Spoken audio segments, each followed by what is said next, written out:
Hi guys, this is Omer from MMOHut.com and another quick weekly recap of MMO news and announcements of the week ending September 2nd, 2012. Anyway, as you can see from the video playing in the background, the first piece of news we'll be taking a look at this week has to do with Firefall from Red 5 Studios. And the news is that during PAX, which took place on August 31st and September 2nd, Red 5 shut off the game's cache up as well as unveiled a large update for the game's beta. The real significance of this news though is that the game is definitely making progress to an eventual release date, and this is especially so given the fact that there won't be any more wipes in the Firefall beta, and the game's cache up is already live with XP boosts, pets, and various aesthetic items for sale already. And despite the game's progress, Red 5 still emphasized that the game is still in beta.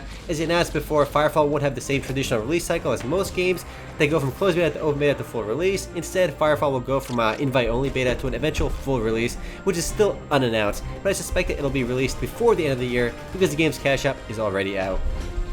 Next up, on August 29th, Killer Combo launched Phase 1 of a 3-phase overhaul for its side-scrolling action MMORPG Elsword. The large 3-phase update is meant to overhaul the game's skill system, dungeons, and introduce various balance changes. Thankfully, all players will have their skill builds reset for free as part of the game's update. The Elsword Awaken Rebalance introduces new skills for every character and reorders skill trees to add additional depth and strategy to PvP. Also introduced in this update are new combos and PvP titles. The game's matchmaking system has also been revamped to provide fairer battles. The remaining 2 phases of the game's 3-phase update will take place later in September. Up next, on August 29th, Gamigo announced Otherland's first beta weekend will happen between August 31st and September 2nd, which already passed, but it does show that Otherland is making progress into an eventual release. The beta weekend was limited to a handful of players, but future beta tests should be open to a much bigger audience. In addition to the game's closed beta testing weekend, Gamigo revealed a new area in the game called 5 Isle, which is based on the 5 Chinese elements. Gamigo still hasn't announced a release schedule, so Otherland is still quite a while from actual release. The most recent beta test was for EU residents only, so even if you're in North America and you couldn't play the beta anyway. The game will be available in both North America and Europe though, just that the first beta weekend was EU only for some reason. But again, the game will be available in both regions. Next up, Trine Worlds, the company best known for developing Rift, announced the 3rd round of closed beta testing for End of Nations. The 3rd beta will run from September 7th until September 9th. And much like previous betas, this round of beta testing is quite short and will have a wipe. No launch date for open beta has yet to be announced, but for those that haven't heard of End of Nations, it's an actual MMORPG, unlike the hundreds of browser-based Ebony-like games.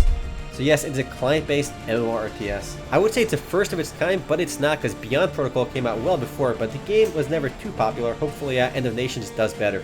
Up next, some news from Games Campus. On August 30th, Games Campus announced that the server transfers have begun for its PvP-focused sci-fi MMORPG RF Online. Transfers began on August 31st, and RF Online will be relaunching on Games Campus on September 6th. Aside from the game just changing publishers, Games Campus will launch a new server to give those new to the game a chance to play with other new players. Oddly enough though, this server won't be permanent. It'll merge with the central server on November 6th. So I guess Games Campus wants as many players as possible on a single server to make PvP in the game more interesting. RF Online, for those that don't know, is an older MMORPG which originally launched as a pay-to-play game and later went free-to-play. The game has been available on PlayRF.com through its developer for a long while now, but with the launch of the Games Campus version, the PlayRF version will indeed be shutting down, so do transfer your characters if you don't want to lose them.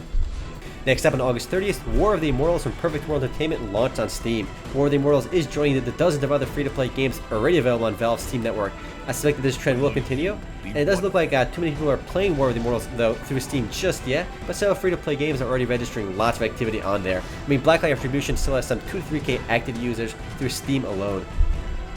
The next and last bit of news is from City of Heroes, and the news is a bit sad. On August 31st, Paragon Studios, the developer behind City of Heroes, is set to close. Despite trying to regain ground by going free-to-play, City of Heroes just wasn't profitable for NCSoft, thus the decision has been made to close the studio. This does mean that City of Heroes will be shutting down for good in the near future, as we don't know exactly when the game will shut down, but it will shut down before the year ends. But again, when exactly is still undetermined right now. City of Heroes was the first superhero-themed MMORPG, but luckily it isn't the only one. Fans of the game still have several choices, the 2 choices actually being DC Universe Online or Champions Online. As always, it's sad to see an MMORPG shut down, especially one that's been around for over 5 years. Oh well, it looks like for every game that does shut down, many more seem to take its place. Well, that's it for MMO news, but as for games coming soon, we have nothing on the radar, although we do have RF Online, but that's not really coming soon. It's already available, just changing publishers. But as for games that recently launched, we have Night Age from Joymax, which launched on August 28th into open beta. The game lists mounted combat, a robust pet system, and large-scale PvP battles as some of its features. Joymax, of course, is the company best known for Silk Road Online, which is still their most popular game by quite a margin. Also, on a little bit of unrelated free-to-play news, Guild Wars 2 launched, but of course Guild Wars 2 is unfortunately not free-to-play. It is free-to-play, but you gotta buy to play it. Hopefully there's a free trial in the near future.